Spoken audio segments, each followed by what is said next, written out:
Bismillahirrahmanirrahim. Assalamualaikum warahmatullahi wabarakatuh.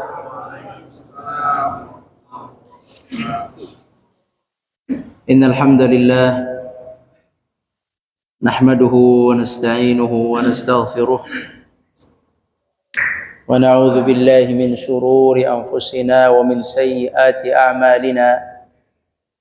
من يهده الله فلا مضل له ومن يضلل فلا هادي له أشهد أن لا إله إلا الله وحده لا شريك له وأشهد أن محمدا عبده ورسوله لا نبي بعده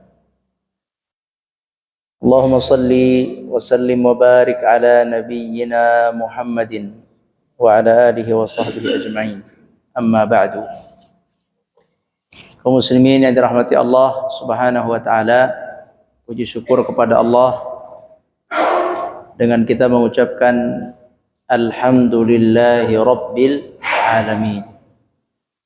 Salawat beserta salam kepada nabi kita Nabi besar Muhammad sallallahu alaihi wasallam. Kaum muslimin yang dirahmati Allah Subhanahu wa taala,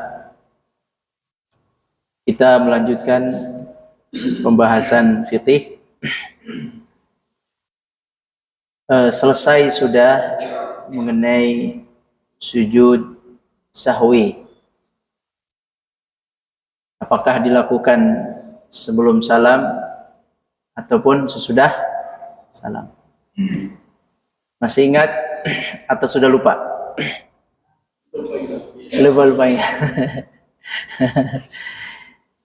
Tidak apa-apa. Kalaupun lupa kapan harus sujud sebelum salam dan kapan atau keadaan apa harus sujud setelah salam, kalau lupa tidak apa-apa. Kalau masih ingat, alhamdulillah. Kalau masih ingat, alhamdulillah. Mudah-mudahan masih ingat. Dan mudah-mudahan nggak lupa dalam sholat, ya. Mudah-mudahan tidak lupa dalam salat. Amin ya rabbal alamin. Selesai sujud sahwi, artinya selesai pula lah perihal berkaitan dengan salat fardu. Sekarang kita masuk salat sunnah. Salat sunnah, kita akan mulai dari keutamaan salat sunnah. Setelah keutamaan, kita akan bahas nanti salat sunnah itu bentuk-bentuknya apa saja dan rakaatnya berapa dan bagaimana. Sekarang kita mulai dengan keutamaan salat sunnah. Yang paling pertama, salat sunnah itu menyempurnakan salat fardu, dan kita semua sudah tahu mengenai ini, tetapi tidak apa-apa kita mengingatkan, yaitu berdasarkan hadis dari Abu Hurairah radhiyallahu anhu, Rasulullah sallallahu alaihi wasallam bersabda, "Inna awwala ma yuhasabun nasu bihi yaumal qiyamati min a'malihim as-salah." Artinya, yang pertama kali dihisab dari seorang hamba pada hari kiamat adalah as-salah. Dari sekian banyak amalan, yang pertama kali dihisab adalah salat. Tentu ini menunjukkan pentingnya ibadah salat.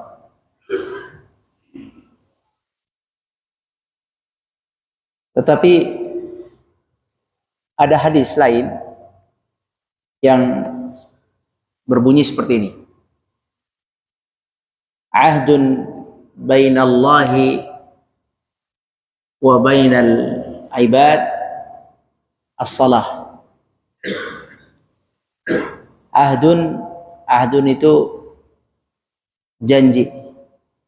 Janji yang Allah berikan antara Allah dengan hambanya, janji antara Allah dengan hambanya itu salat. Apa maksudnya? Maksudnya adalah kata Nabi dilanjutkan hadis ini, man aqamaha, barang siapa yang mendirikan salat itu, walam yudayyi'ha, dan tidak disia-siakan, didirikan 5 waktu tidak disia-siakan, falahu minallahi ahdun an yudkhilahul jannah, Allah berjanji akan memasukkannya ke dalam surga. Ya. Barang siapa yang mendirikannya dan tidak menyia-nyiakannya, Allah berjanji akan masukkannya ke dalam surga. Sebaliknya, wa man dhayya'aha wa lam yaqum biha, barang siapa yang menyia-nyiakan salat dan tidak mendirikannya, falaysa lahu minallahi ahdun, maka Allah tidak ada janji untuknya memasukkan surga. Allah tidak pernah berjanji memasukkan surga orang yang tidak salat. Tapi Allah berjanji memasukkan surga orang yang salat. Tergantung nanti salatnya bagaimana nanti. Tapi di antara janji Allah adalah mendirikan salat, maka dijanjikan masuk ke dalam surga. Orang yang salat, insya Allah puasa. Insya Allah puasa. Salat 5 waktu. 5 waktu dan tidak diabaikan, tidak diakhirkan, tidak disia-siakan. Benar-benar salat 5 waktu. Itu insya Allah dia puasa. Insya Allah puasa. Jadi barang siapa yang salat 5 waktu, Allah janjikan dia surga. Tapi kalau yang tidak salat 5 waktu, Allah tidak janji apa-apa sama dia. Oke, meninggal, dia tidak membawa salat 5 waktu. Allah tidak janji apa-apa, kata Nabi. Insya'a, jika Allah berkehendak, yu'adzibahu. Jika Allah mau, Allah akan azab dia. Karena Allah tidak janji apa-apa buat orang yang tidak salat. Kalau mau Allah azab dia. Ya, justru orang yang meninggalkan salat terancam azab justru. Maka di situ hadisnya disebutkan, jika Allah berkehendak, Allah akan azab orang tersebut. Wa idza syaa, dan jika Allah ingin, ghafarallahu lahu atau ghafara lahu. Jika Allah berkehendak juga dan Allah inginkan juga, maka orang itu walaupun tidak salat diampuni sama Allah. Ya. Paham hadisnya ya? Allah ada janji akan masukkan surga orang-orang yang mendirikan salat. Kalau enggak mendirikan salat, enggak ada janji. Terus kalau Allah ingin, azab. Tapi kalau Allah ingin juga, diampuni, itu urusan Allah. Paham ya? Seandainya Allah ingin juga, Allah ampuni. Itu menunjukkan sifat kasih sayang Allah Subhanahu wa ta'ala. Yang penting beriman. Tapi ini hadis bukan anjuran biar santai aja lah, nggak usah sholat. Bukan, bukan. Ini justru berita gembira bagi yang sholat. Justru hati-hati bagi yang tidak sholat. Dia tidak ada janji surga, justru janjinya azab. Tapi karena Allah Rahman, Rahim, bisa saja diampuni. Tapi kita asalnya tidak diampuni. Asalnya diazab, maksud saya. Bukan tidak diampuni. Asalnya diazab. Tapi Allah punya kehendak. Jika Allah ingin, Allah ampuni dengan cara Allah. Ya, itu semua urusan Allah Azza wa Jalla. Allah yang mengetahui isi hati manusia. Kita tidak bisa menghukuminya secara zahir. Yang jelas, salat itu inti dari segalanya. Nah, ini termasuk dalam hadis ini, Salat itu inti, dia yang akan dimintai pertanggungjawaban pertama kali di sisi Allah Subhanahu wa taala. Dan salat itu adalah bentuk penyembahan kita kepada Allah. Penyembahan kepada Allah dengan gerakan dan fisik dan bacaan kita. Kemudian kita lanjutkan hadisnya. Inna awwala ma yuhasabun nasu bihi yaumil qiyamati min a'malihim as-shalah. Rasulullah sallallahu alaihi wasallam menyampaikan firman Allah, yaqulu rabbuna azza wa jalla li malaikatihi wa huwa a'lam. Nanti di akhirat kata Nabi, Allah akan berfirman kepada para malaikatnya dan Allah lebih tahu. Allah akan bertanya, tapi Allah udah tahu jawabannya.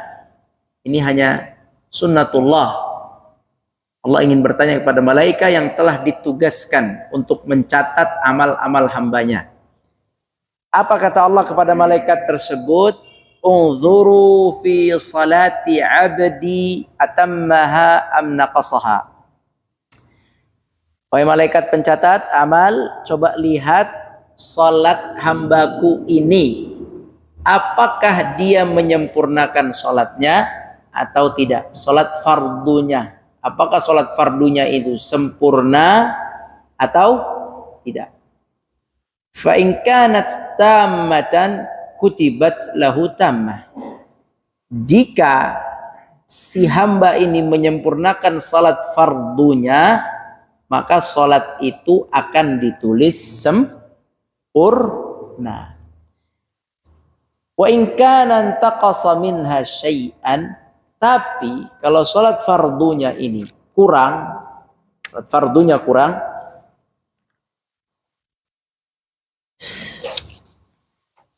karena kurang ini banyak, bisa karena tidak khusyuk, bisa karena tercampur antara inna salati lillah dengan inna salati riya.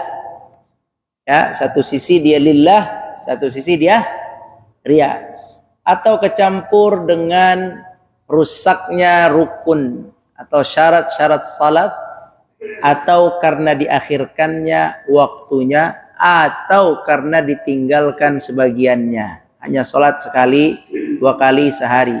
Pokoknya dilihat salat wajibnya kalau cacat, maka kata Nabi SAW, unzuru, cobalah lihat, hal li abdi min tatawwu'in, apakah hambaku ini punya salat tatawwu' atau salat sunnah. Nah, salat sunnah ini yang dimaksud salat sunnah apa? Semuanya atau rawatib saja?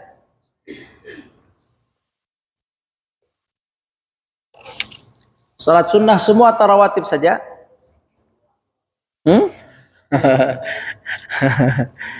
Rawatib tingkatan pertama.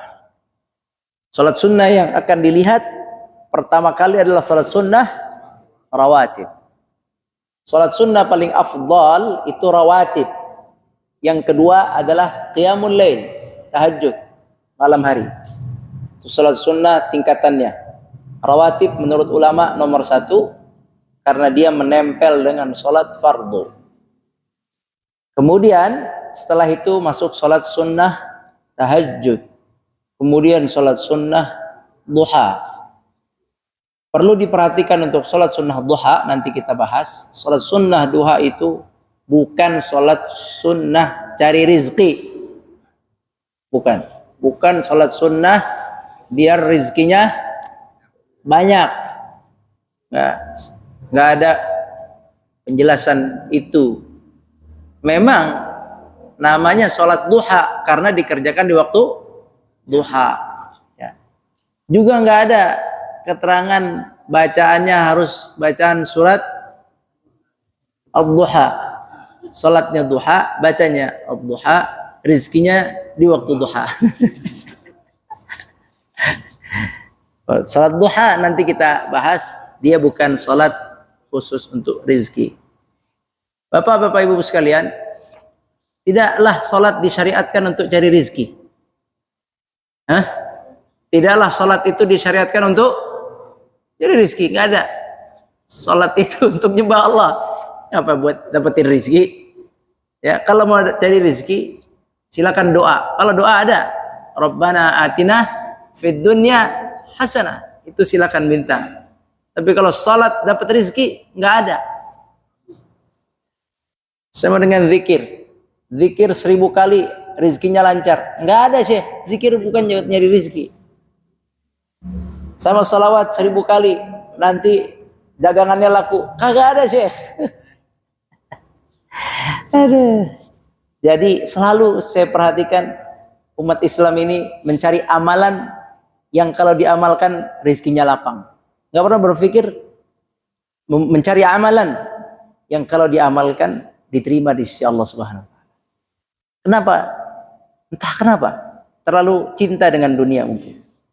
Padahal dalam Al-Quran disebutkan Nabi yang mendirikan Ka'bah siapa? Ibrahim.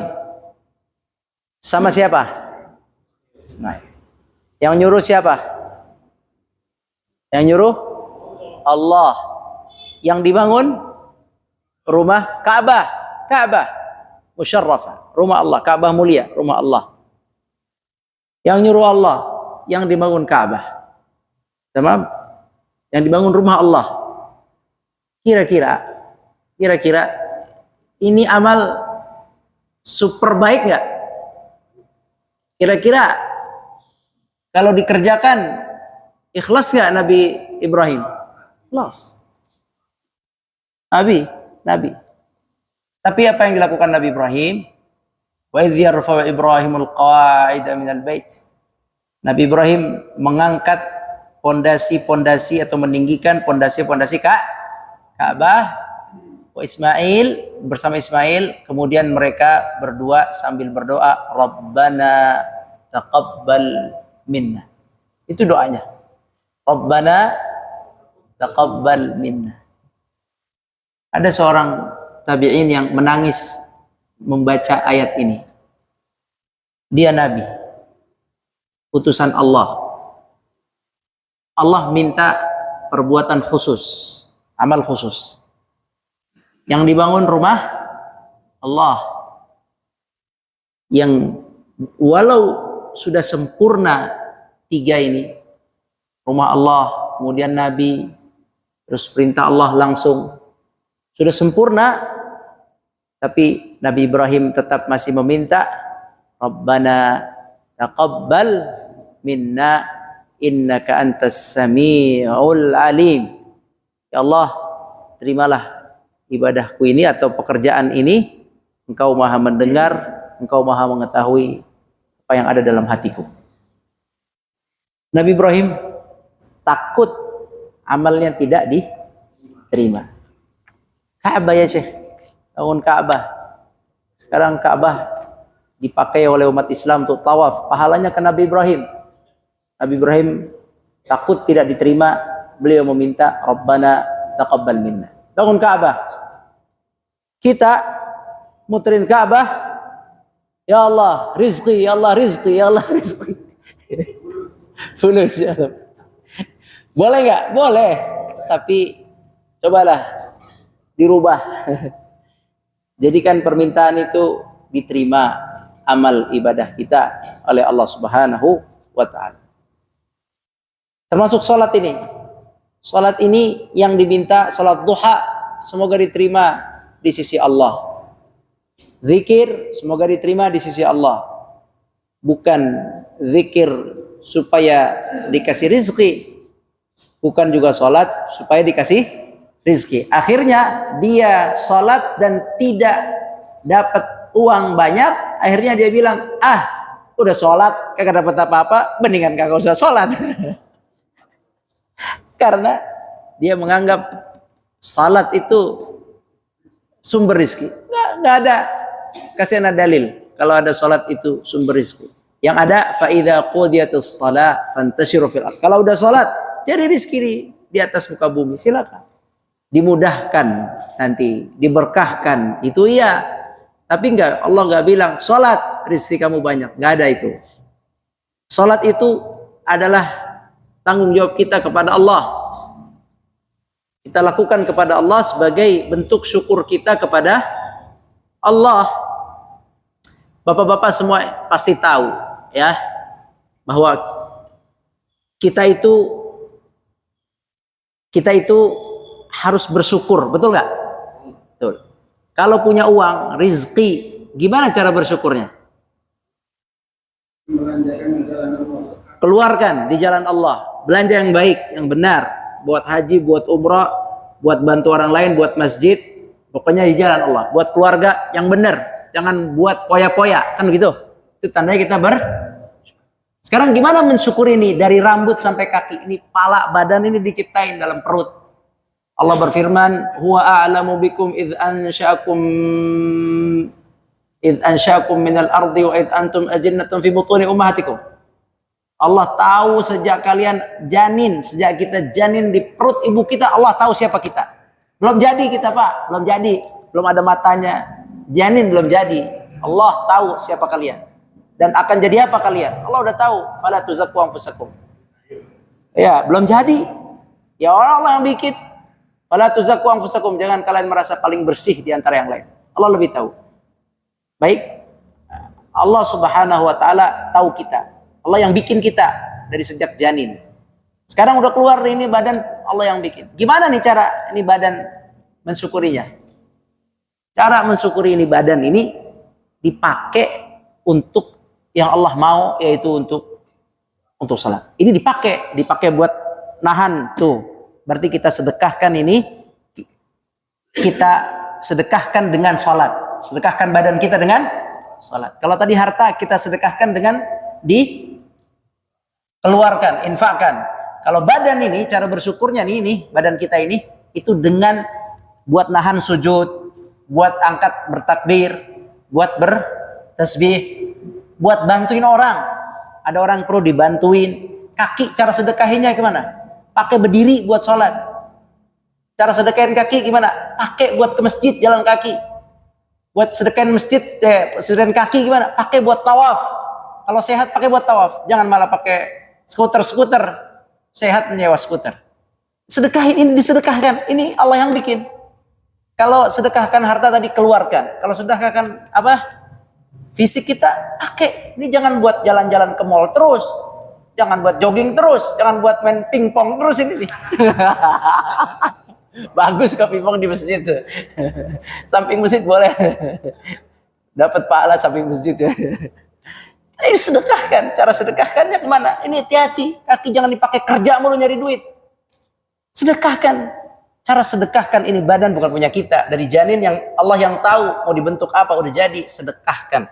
Nah, makanya pernah nggak dengar Nabi SAW sholat sampai kakinya luka. Ketika ditanya, ngapain Rasul sholat? Kata istrinya kan, udah diampuni, sampai mati kagak akan ada dosanya, diampuni. Dari dulu sampai akhir. Kenapa sholat? Apa kata Nabi? Aku ingin menjadi hamba yang bersyukur. Apa tadi bersyukur? Ini disedekahkan untuk Allah. Nih, sedekahkan untuk Allah. Nih, dari sini. Sedekahin, Pak. Bantuin masjid. Saya mikirin masjid, ini otak sedekahin buat, jangan pakai buat mikir uang mulu nih. Pikirin agama Allah, maksud saya gitu. Itu cara sedekahinnya begitu. Ntar kalau mikirin uang mulu, pikun dikit, ayo, repot. Tapi kalau mikirin agama Allah, mikirin dakwah, mikirin masjid, tiba-tiba pikun, pahala Pak, nggak apa-apa itu. Pahala, dia tetap mendapatkan pahala seperti dia sehat. Kalau dia dulu pakai untuk ibadah. Itu hadis begitu. Di badan sehat, dipakai buat sholat, tiba-tiba dia nggak bisa sholat diri, sholat duduk, ya Allah kasih sakit sholat duduk, dia dapat pahala seperti sholat berdiri. Begitu hadisnya. Karena dia ketika sehat dia pakai disedekahkan untuk Allah dengan cara yang berdiri tadi.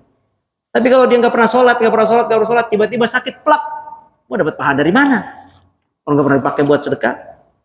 Jadi sholat itu bentuk sedekah kita. Pemberian kita kepada Allah atas terima kasih kita lah. Terima kasih kita, ini badan terima kasih Allah, sudah engkau kasih. Saya pakai mata saya untuk lihat ke sujud, saya pakai telinga saya untuk dengar imam, saya pakai lisan saya untuk baca bacaan sholat, saya pakai tangan saya untuk ke sujud atau ke ruku, saya pakai buat i'tidal, saya pakai untuk tahiyat, itu namanya saya sedang berterima kasih kepada Allah atas badan saya. Semakin banyak Bapak pakai ini badan, otak, telinga, ya, untuk kebaikan yang Allah inginkan, maka semakin banyak Bapak dianggap bersyukur kepada Allah. Semakin banyak rasa syukur kita kepada Allah dengan itu. Semakin sedikit porsi ini badan dipakai untuk yang Allah inginkan, semakin kita dianggap tidak bersyukur kepada Allah SWT. Itu. Jadi bersyukur bukan cuma uang. Ya, uang udah jelas lah, gampang dapat, keluarin. Tapi syukuri badan. Orang yang syukur pakai uang nggak cukup, Pak. Beneran nggak cukup. Nanti kalau sholat duha Anda jelasin. Nggak cukup. Saya punya uang 1 triliun. Saya sedekain 9 triliun. 900. 1 triliun 9.000. Terserah ada pokoknya. 1 miliar. Saya sedekain 900 bisa. Itu nggak cukup. Saya sebenarnya 900. Tapi ini badan dipakai buat poya-poya. Buat main golf. Ya, kagak sholat. Atau sholat ngepas-ngepas saja. Anda belum bersyukur dengan badan Anda. Nggak bisa. Ini badan harus disyukuri dengan cara dipakai sesuai yang Allah inginkan. Jadi akan ditanya oleh Allah sholatnya. Coba lihat sholatnya. Sudah sampai mana sholatnya? Ada nggak sholat sunnahnya? Nah, kenapa sholat sunnah? Ya karena sholat sunnah bentuk dari sedekah badan kita juga, bentuk syukur kita. Sedekah dari kita kepada Allah dengan badan kita, tanda terima kasih kita kepada Allah dengan badan yang Allah ciptakan adalah dengan sholat. Sholat fardu enggak, oke. Atau cacat, lihat dia membalas jasanya atau dia berterima kasih enggak kepada Allah dengan sholat sunnah. Kalau ia melakukan sholat sunnah, maka dia dapat pahala dari sholat sunnah itu untuk menyempurnakan sholat fardu. Kalau iya. Kalau tidak, maka tidak.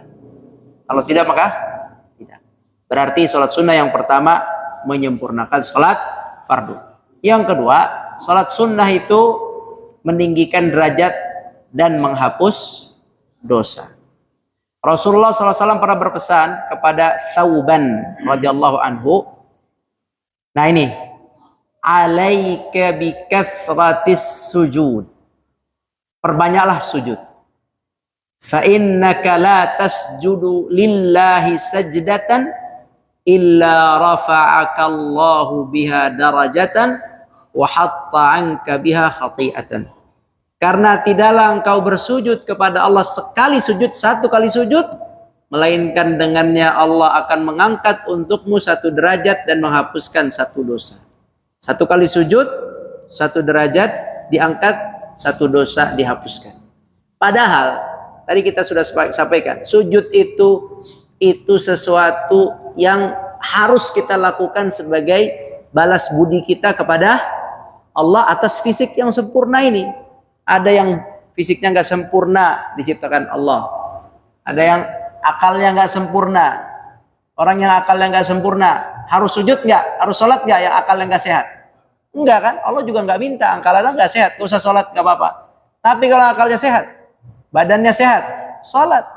Nah, udah kita sholat, kita berterima kasih kepada Allah atas badan dan fisik ini, ternyata Allah juga kasih pahala. Ya, itu kebaikan Allah. Padahal Allah nggak kasih juga nggak apa-apa. Karena kan itu udah kewajiban kita, udah dikasih badan sempurna lagi. Pak, ini badan sempurna nggak gampang, Pak. Ini alhamdulillah, Pak. Ada orang yang cacat. Ya, ada yang cacat. Alhamdulillah sempurna. Otaknya sempurna, matanya sempurna. Alhamdulillah. Jangan nunggu sakit baru tahu. Bertaubat. Nauzubillah min dzalik. Jadi pakai dia untuk sholat, dan baiknya Allah sekalinya kita sholat justru malah dikasih pahala. Padahal enggak dikasih pahala juga.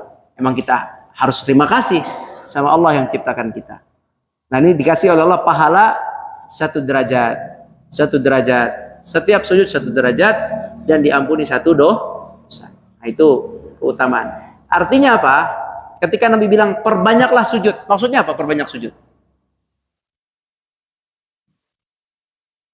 Perbanyak sholat sunnah. Ketika ada hadis Nabi katakan alaika bikathrati sujud, banyak sujud, banyak sujud, banyak sujud. Atau ada ustadz yang ngasih saran saat Anda ada masalah, terus kata beliau, perbanyak sujud. Artinya banyak sholat sunnah. Bagaimana sih cara banyak sholat sunnah? Ya qiyamul lail, sebelum tidur, sebelum subuh, gitu-gitu. Waktu duha, syuruk, gitu-gitu. Cara memperbanyak. Ya, itu cara memperbanyak. Ini bukan perbanyak sujud, sujud lagi, bukan. Sholat sunnah. Ya. Nah, dia akan nambah derajat dan menghapuskan dosa. Nomor 3, penyebab utama masuk surga dengan didampingi oleh Nabi SAW. Sahabat Rabi'ah bin Ka'ab al-Aslami radhiyallahu anhu berkata, aku pernah menginap bersama Rasulullah SAW. Lalu aku membawakan air wudhu untuk beliau. Kemudian beliau berkata kepadaku, mintalah. Jadi sahabat itu sering bawain air wudhu. Nabi mau balas jasa. Ya, Nabi itu adalah orang yang paling membalas jasa. Nggak ada yang lebih dari Nabi. Semua sahabat dari Umar sampai semua yang hidup sama Nabi, semua udah dibalas jasanya sama Nabi. Sudah dibalas. Yang ngasih A, yang ngasih B, yang ngasih C, yang sedekah A, sedekah B, semua udah dibalas sama Nabi SAW. Cuman satu yang tidak bisa dibalas, siapa itu? Siapa yang tidak bisa Nabi balas jasanya? Abu Bakar. Satu tidak bisa dibalas oleh Nabi SAW. Tidak bisa. Sisanya semua dibalas. Semua satu persatu. Gimana sih Pak balas jasa kepada orang yang telah berbuat baik? Dengan cara mendoakannya. Dengan cara, di sini Nabi ingin balas jasa. Lihat di sini. Kamu ngasih saya terus-terusan, ngambilin air wudhu, terus-terusan, pokoknya sering dibantu. Saya mau doain kamu. Saya mau doain kamu kepada Allah. Mau doa apa? Paham? Itu cara balas. Pak, mau doa apa? Saya mau terima kasih, saya nggak punya uang. Saya mau balas, saya nggak punya apa-apa. Bapak orang kaya, udah umrohin saya mau balas. Kalau saya balas ngumrohin Bapak, nanti umroh paket murah. Atau saya nggak punya duit. Bapak udah bagi saya A, bagi saya B, saya mau balas. Caranya, kalau mau membalas dia begitu langsung ngomong, Bapak mau doa apa? Saya coba doakan kepada Allah dengan kemampuan saya. Ya kan? Masalah diterima apa enggak nanti. Yang penting kita doakan. Dan Nabi bilang, kamu mau apa? Mau apa? Saya doakan. Cuman bedanya kalau doa Nabi mustajab. Jadi kalau Nabi kalau Nabi yang bilang gitu, confirm dapat Pak itu. Tapi kalau ngomong kita, makasih ya Pak. Mau doa apa Pak? Udah belum tentu mustajab. Tapi kalau dia bilang gitu, gak apa-apa. Atau antum minta, tolong doakan saya ini. Nanti dia balas dengan doa dia. Itu cukup dengan doa.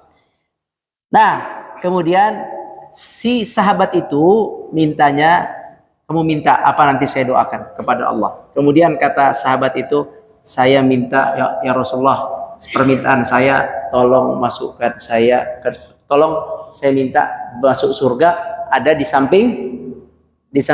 Saya mau masuk surga di tempatnya sama-sama kamu, sama engkau ya Rasulullah.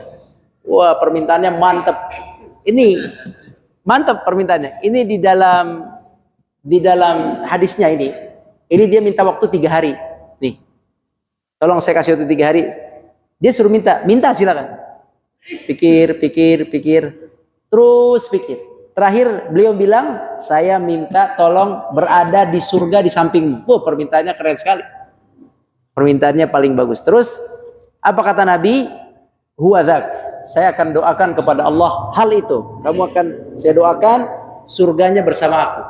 Masya Allah. Itu pinter juga sahabat itu mintanya. Tapi kata Nabi kasih syarat. Fa'inni ala nafsika bikathrati sujud. Tapi tolong perbanyak sujud.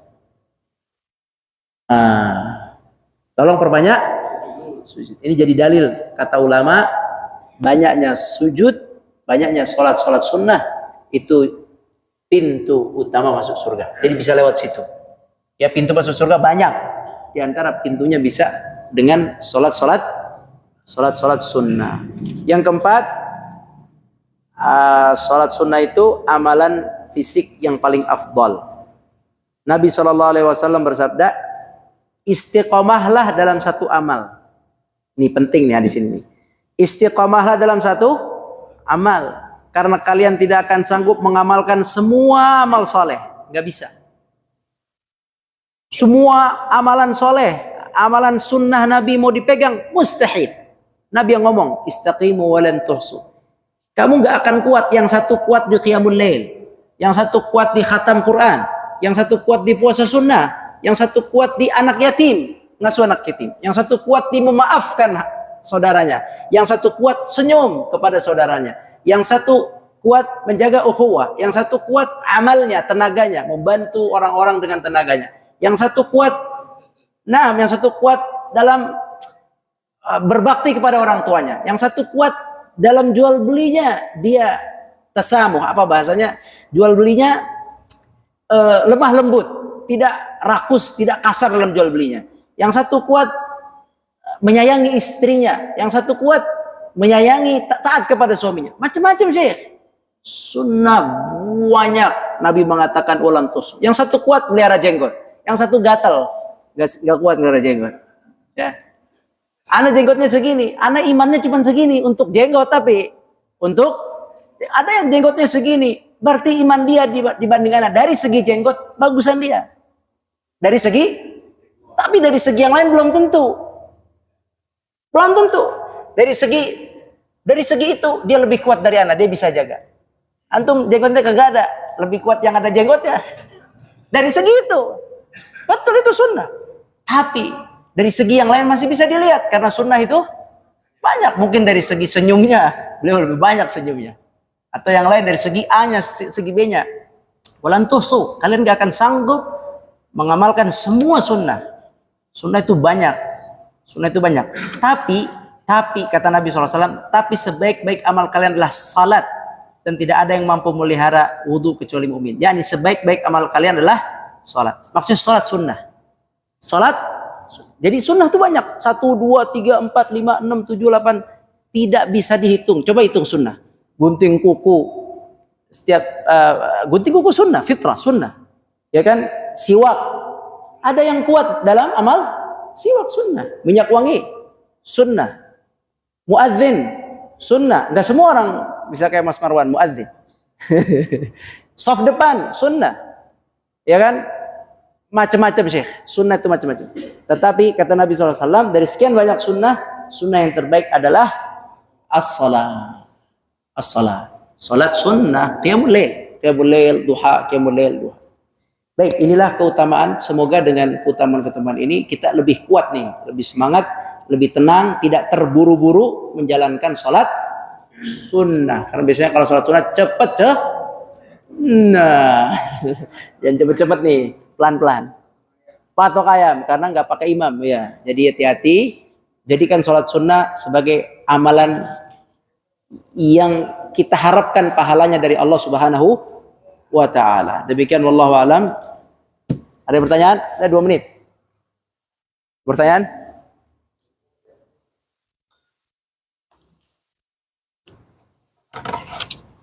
Tidak ada pertanyaan. Semoga Allah kuatkan kita untuk menjalankan ibadah sholat sunnah dan Allah terima amalan-amalan sunnah kita. Amin ya rabbal alamin. Subhanakallahumma wa bihamdik, asyhadu an la ilaha illa anta, astaghfiruka wa atubu ilaik. Wallahu a'lam. Assalamualaikum warahmatullahi wabarakatuh.